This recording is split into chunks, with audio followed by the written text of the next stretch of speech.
Hello everyone, welcome back to my channel. आज हम लोग करने वाले हैं chapter 2 making of the constitutions. ये जो नोट्स है वो हैंड रिटन नोट्स है लक्ष्मीकांत का। तो आप चाहे तो मेरे साथ लिख के नोट्स भी अपना बना सकते हैं, लेकिन अगर आप नहीं लिख सकते तो सुन के भी बहुत कुछ याद रहता है।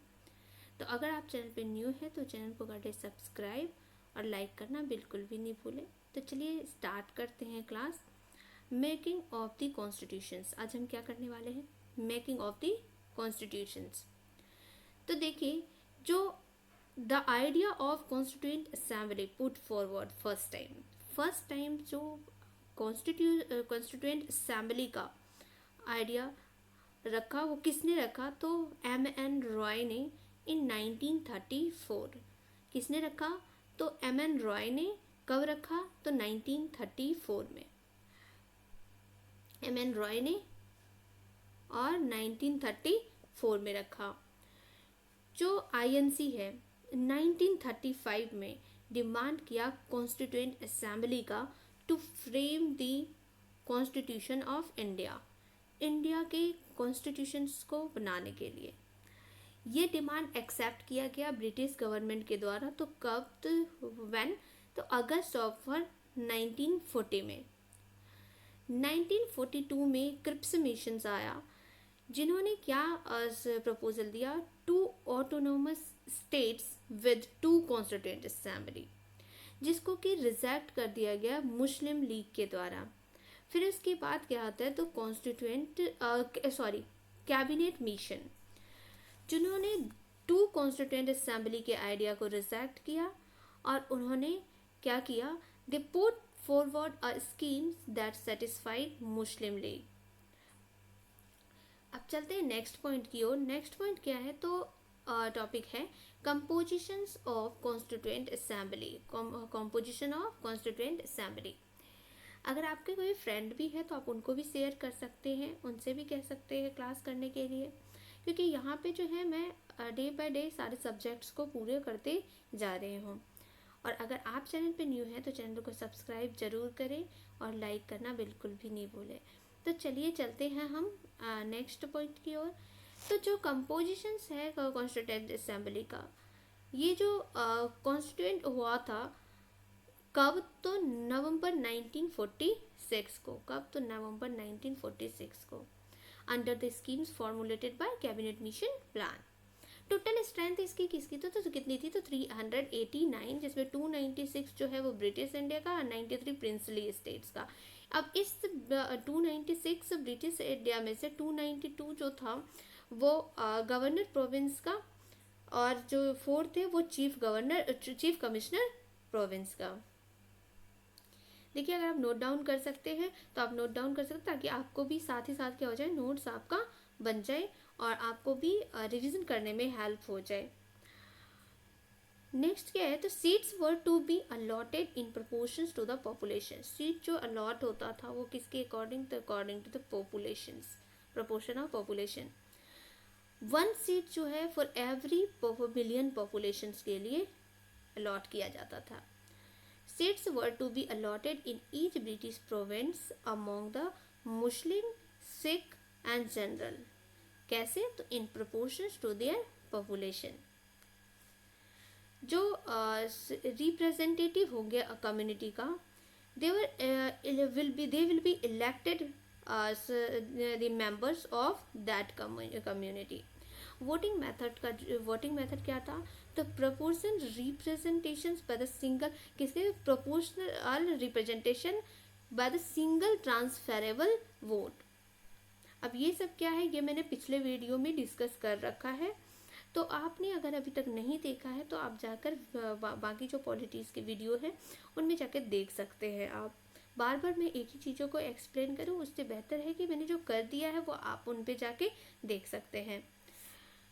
Representatives of the princely states, ये nominated by the head of the princely states. Representatives जो होते थे प्रिंसली स्टेट्स का, वो नॉमिनेट किए जाते थे head of the princely state से।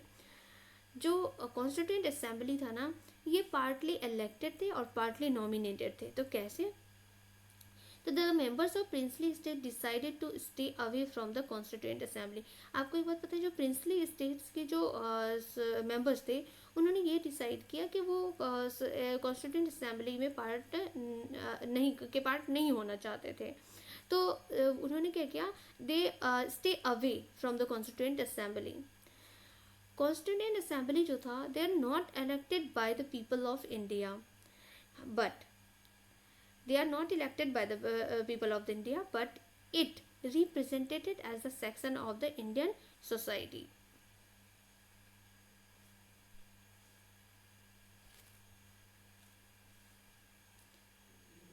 इलेक्शंस जो है वो कॉन्स्टिट्यूएंट असेंबली का कब हुआ था, तो जुलाई अगस्त 1946 को।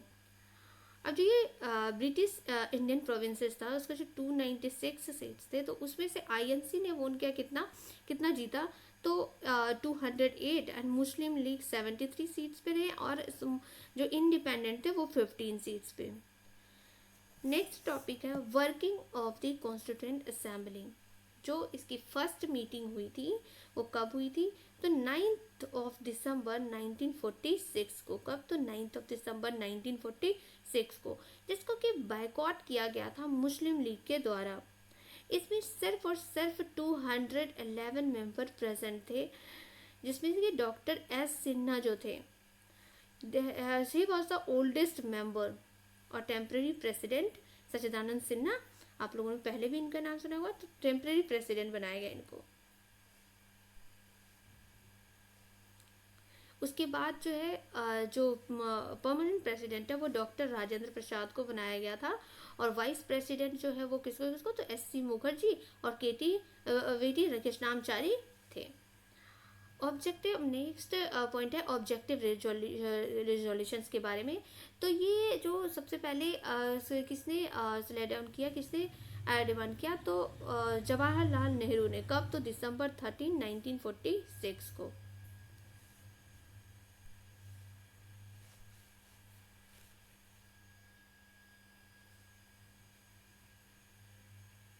नेक्स्ट है changes by the independence act. Gradually the members of princely state started joining. अब धीरे धीरे क्या हुआ, जो प्रिंसली स्टेट ने आपने डिसाइड किया था कॉन्स्टिट्यूएंट असेंबली से अलग रहने का, तो धीरे धीरे जो है ये they started to join the constituent assembly. कब, तो आफ्टर द माउंटबेटन प्लान कब आया, तो जून 1947 में। Most members of the princely to be their sits in the constituent assembly. 3 changes किया गया इंडिपेंडेंस एक्ट 1946 के द्वारा। क्या क्या था, तो फुल्ली सॉवरेन बॉडी होगा ये, could frame any constitutions and alter any law made by the British. Fully sovereign body होगा, they can frame any constitutions, और जो ब्रिटिश के लॉ थे उसको अल्टर कर सकते थे। Constituent assembly became the legislative bodies. इसके क्या क्या फंक्शंस था, इसका क्या क्या फंक्शन असाइन किया गया, तो making constitutions for free India, कि ये फ्री इंडिया के लिए अब क्या बनाएगा, कॉन्स्टिट्यूशंस बनाएगा, और ऑर्डिनरी लॉ भी लाएगा, इनैक्ट करेगा। जो कॉन्स्टिट्यूएंट असेंबली है इसको first parliament of free India कहा गया। First parliament of for free India is constituent assembly. It worked as a constituent body and legislative body both. तो कॉन्स्टिट्यूएंट बॉडी का प्रेसिडेंट जो था वो doctor Rajendra Prasad, and legislative body chaired by G.V.. Mavalankar. तो आज के लिए बस इतना ही। नेक्स्ट इससे आगे करते हम लोग नेक्स्ट क्लासेस कल। तब तक के लिए बाय बाय, टेक केयर।